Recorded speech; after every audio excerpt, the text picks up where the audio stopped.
All right, thanks for joining me, Nick Mallett, former Springbok coach and absolute legend. Thanks very much, Cyrus. Good to be here. I want to ask you about the conservation games. You had your first game recently. How did you find that experience? I was very nervous, actually. It was interesting.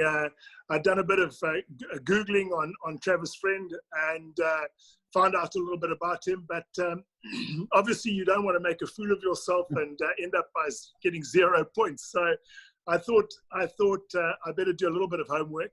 He was fantastic, as was Dirk Viljoen, and there was a very nice, relaxed atmosphere. And luckily, a couple of the questions I was able to answer. So I think the important thing is you've got to understand it's for fun, and you try your best, but it's not the end of the world if you lose. So no, exactly. And I put everything into that wacky wild card.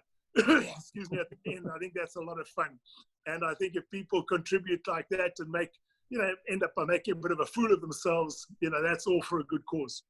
And I think that's the main thing about it. It's about having fun and getting people involved, because the message is so important. I know that conservation is something really, really important to you as well. Yeah, oh, it really is.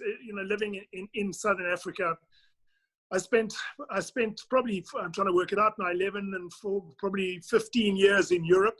And I can honestly say the one thing I missed the most was the bush. It's an experience that you just can't get in Europe. And when you land back in Africa, whether it's Zimbabwe or whether it's Botswana or whether it's Namibia or South Africa, and you get that smell of the earth and the bird song and the peace of the bush, it's something absolutely magnificent. And I think we've got a duty to make sure that our children and their children can experience the same thing that we have. And obviously, just quickly to finish off, the encroachment of humankind, I can understand they need land, but we need animals.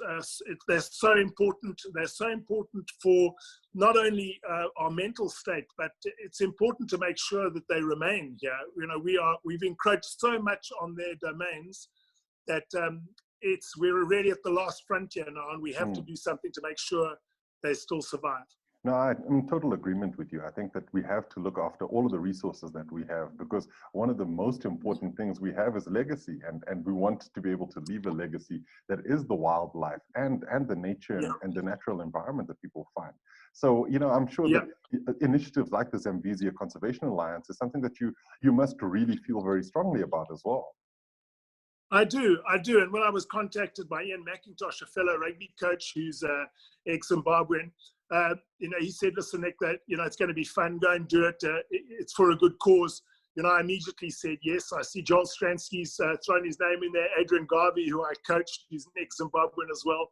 I've got Zim connections. My dad was taught at Peterhouse, and so I spent the first 7 years of my life in Zim, and just loved it. It's fantastic. And the great thing about this initiative is you're dealing with sportsmen, and you get the banter, you get the teasing, you get the fun, which sadly, if you move away from a team sport, you miss it a lot.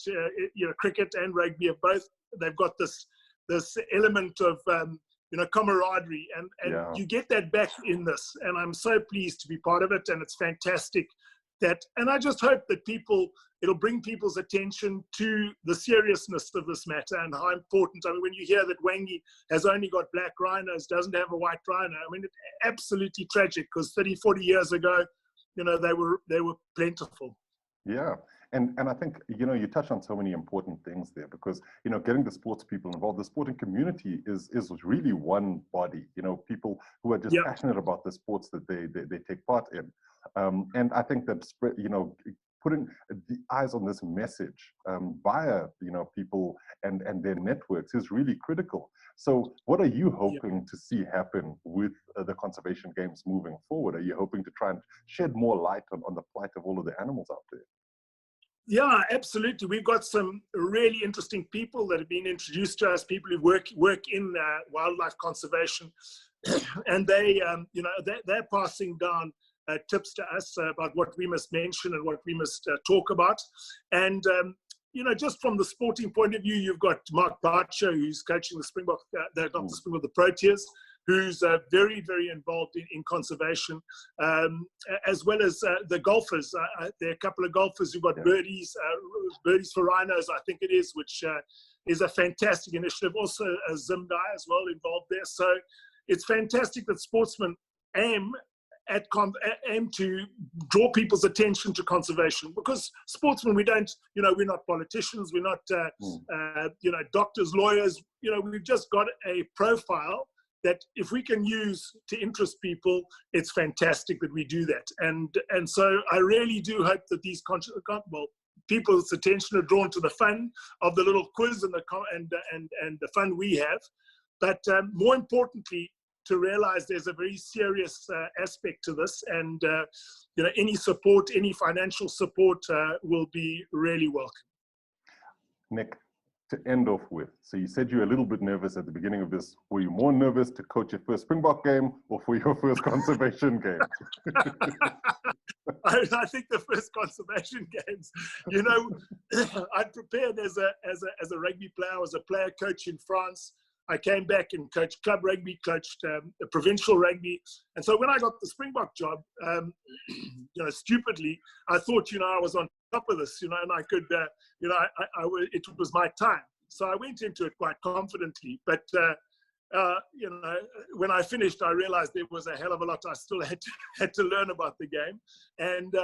And so I was a little bit naive, but going into these conservation games, you don't want to make a fool of yourself. So with the questions, I don't mind making a fool of myself, pretending to be a hippo or a rhino or anything like that. But I wanted to make sure I got one or two questions right, just to make sure that people didn't think I was a stupid rugby player. Well, you did a great job, and it was a lot of fun. Thank you so much for your time, Nick. So that's a pleasure, Cyrus. Nice chatting to you. Nice chatting to you too. Our wildlife needs help. Tourism to Africa is at an all-time low.